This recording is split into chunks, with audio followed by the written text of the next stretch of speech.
ನಾವು ನಮ್ಮ ಜೀವನದ ಒಂದು ದಿನವನ್ನು ಟೆಕ್ನಾಲಜಿ ಇಲ್ಲದೆ ಕಲ್ಪನೆ ಮಾಡೋಕ್ಕಾಗಲ್ಲ. ಮೊಬೈಲ್ ಫೋನ್ಗಳು, ಕಾರಿನ GPS, ವಿಮಾನಗಳ ನ್ಯಾವಿಗೇಷನ್ ಇವೆಲ್ಲವೂ ಎಲೆಕ್ಟ್ರಾನಿಕ್ಸ್ ಮೇಲೆ ನಾವು ಇಷ್ಟು ಡಿಪೆಂಡ್ ಆಗಿದ್ದೀವಿ. ಅಂತಿಮವಾಗಿ ನಮ್ಗೆ ಕುದರತನ್ನೇ ಕಂಟ್ರೋಲ್ ಮಾಡ್ತೀವಿ ಅನ್ನೋ ಭ್ರಮೆ. ಆದ್ರೆ ಒಂದು ಕ್ಷಣ ಯೋಚಿಸಿ, ಈ ಜಗತ್ತಿನಲ್ಲಿ ಕೆಲವು ಜಾಗಗಳಿವೆ ಅಲ್ಲಿ ಟೆಕ್ನಾಲಜಿ, ಸಿಗ್ನಲ್ಗಳು, ಎಲೆಕ್ಟ್ರಾನಿಕ್ಸ್ ಅಕಸ್ಮಾತ್ ಸತ್ತು ಹೋಗ್ತವೆ. ಮೊದಲಿಗೆ ನೆನಪಿಗೆ ಬರುವ ಹೆಸರು ಬರ್ಮ್ಯೂಡಾ ಟ್ರಯಾಂಗಲ್. ಅಟ್ಲಾಂಟಿಕ್ ಸಮುದ್ರದ ಒಂದು ಭಾಗ. ಶತಮಾನಗಳಿಂದ ರಹಸ್ಯಮಯ. ಹಡಗುಗಳು ಕಾಣೆಯಾಗಿವೆ, ವಿಮಾನಗಳು ಮಾಯವಾಗಿವೆ. ಆದ್ರೆ ಅದರಿಗಿಂತ ಭಯಾನಕದ್ದು ಅವು ಮಾಯವಾಗುವುದಕ್ಕೆ ಮೊದಲು ನಡೆದ ಕ್ಷಣಗಳು. ಕೊನೆಯ ರೇಡಿಯೋ ಕಾಲ್ಗಳು, ಬಚಾವಾದವರ ಹೇಳಿಕೆಗಳು. ಒಂದೇ ಸಾಮ್ಯತೆ, ಕಂಪಾಸ್ ಪಾಗಲಾಗಿ ಸುತ್ತುತ್ತದೆ, ರೇಡಿಯೋ ಅಕಸ್ಮಾತ್ ಸೈಲೆಂಟ್. ಕೆಲ ಪೈಲಟ್ಗಳು ಹೇಳಿದ್ರು, ಎಲೆಕ್ಟ್ರಾನಿಕ್ ಫಾಗ್ ಒಂದು ವಿಚಿತ್ರ ಮಂಜು ವಿಮಾನವನ್ನೇ ಸುತ್ತುಕೊಳ್ಳುತ್ತದೆ ಮತ್ತು ಎಲ್ಲಾ ಸಿಸ್ಟಮ್ಗಳನ್ನು ಸ್ತಬ್ಧಗೊಳಿಸುತ್ತದೆ. ಸೈಂಟಿಸ್ಟ್ಗಳು ಹೇಳ್ತಾರೆ ಇದು ಹವಾಮಾನ ಅಥವಾ ಮಿಥೇನ್ ಗ್ಯಾಸ್. ಆದ್ರೆ ಇಷ್ಟು ಘಟನೆಗಳು, ಇಷ್ಟು ಫೇಲಿಯರ್ಗಳು ಇವೆಲ್ಲವೂ ಕೇವಲ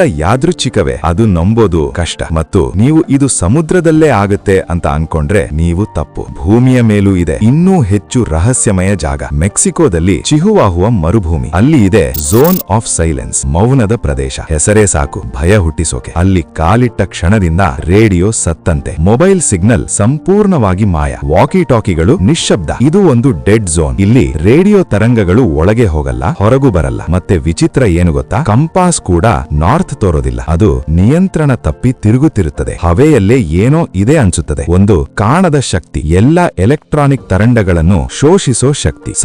1970ರಲ್ಲಿ ಈ ಜಾಗ ವಿಶ್ವದ ಗಮನ ಸೆಳೆಯಿತು. ಅಮೆರಿಕಾದ ಒಂದು test rocket white sands missile range ಇಂದ ಲಾಂಚ್ ಆಯಿತು. ಆದ್ರೆ ಮಧ್ಯದಲ್ಲಿ ದಾರಿ ತಪ್ಪಿತು. ಸಾವಿರಾರು ಮೈಲು ದೂರ ಹಾರಿ ನೇರವಾಗಿ ಈ ಮರುಭೂಮಿಯಲ್ಲಿ ಬಿತ್ತು. ಇಂಜಿನಿಯರ್ಗಳು ಹುಡುಕೋಕೆ ಬಂದಾಗ ಅವರ ಕಮ್ಯುನಿಕೇಶನ್ ಸಿಸ್ಟಮ್ಗಳು ಒಂದೊಂದಾಗಿ ಆಫ್, ಸಂಪೂರ್ಣ ಸೈಲೆನ್ಸ್. ಕೆಲವರು ಹೇಳ್ತಾರೆ ಇಲ್ಲಿ ಮ್ಯಾಗ್ನೆಟಿಕ್ ಲೋಹ ತುಂಬಾ ಜಾಸ್ತಿ. ಇನ್ನೊಬ್ರು ಇದು ಒಂದು ವೋರ್ಟೆಕ್ಸ್ ಅಂತಾರೆ, ಅಂತರಿಕ್ಷದ ಎನರ್ಜಿ ಭೂಮಿಗೆ ಡಿಕ್ಕಿ ಹೊಡೆಯೋ ಜಾಗ. ಮತ್ತು ಇನ್ನೂ ಕೆಲವರು ಹೇಳೋದು ಇಲ್ಲಿ ಮೀಟಿಯೋರೈಟ್ಗಳು ತುಂಬಾ ಬೀಳುತ್ತವೆ, ಅದರ ಪರಿಣಾಮ ಮಣ್ಣು ಸ್ವತಃ ಮ್ಯಾಗ್ನೆಟಿಕ್ ಆಗ್ಬಿಟ್ಟಿದೆ. ಹಾಗಾದ್ರೆ ನಿಜ ಏನು? ಇದು ಸೈನ್ಸ್ ನಿಂದ ಅರ್ಥವಾಗೋ ವಿಷಯವೇ ಅಥವಾ ಇನ್ನೂ ಯಾವುದೋ ನಮಗೆ ತಿಳಿಯದ ಶಕ್ತಿಯ ಆಟವೇ?